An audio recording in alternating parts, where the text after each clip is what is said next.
Hello, good morning. आजचा Saturday आणि दक्षच्या शाळेचा शेवटचा दिवस होता. इथं तो तेच सांगत होता की आई स्कूलमध्ये आज काय काय मज्जा केली आणि त्याच्या स्कूलमध्ये पार्टीसुद्धा होती. तो तेच सांगू लागला इथं.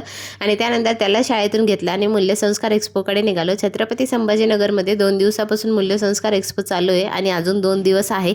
एकदा तुम्ही सगळ्यांनी नक्की व्हिजिट करा. लहान मुलं असो किंवा वडीलधारे, हे सगळ्यांसाठी खूप हेल्पफुल आहे. याचा ऑलरेडी मी एक लॉंग व्हिडिओ केला आहे, तो सुद्धा आपल्या चॅनलवरती अपलोड केला. पाहिजे असेल तर त्याची लिंक खाली त्रिकोणावरती देते, तुम्ही तिथं प्रेस करून बघू शकता. आणि एकदा तुम्ही सगळेजण नक्की व्हिजिट करा मूल्यसंस्कार एक्स्पोला. खूप हेल्पफुल असेल तुमच्या लहान मुलांसाठी. आता दक्षूची सगळ्यात आवडाची गोष्ट म्हणल्यावर इथं छत्रपती शिवाजीकालीन जे काही हत्यारे अवजारे यूज केले होते ना, ते बघून त्याला खूप कौतुक वाटत होतं आणि कुतूहलही वाटत होतं. त्यानंतर संध्याकाळी त्याला काहीतरी ट्रीट द्यायचं म्हणून मार्केटमध्ये गेलो होतो, पण जिथं आम्ही जातो ते शॉपच बंद होतं.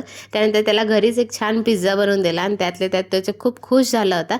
असा होता आमचा आजचा दिवस. व्हिडिओ आवडल्यास लाईक, शेअर, सबस्क्राईब करायला विसरू नका. भेटूया अशाच एका नवीन ब्लॉगमध्ये. तोपर्यंत बाय.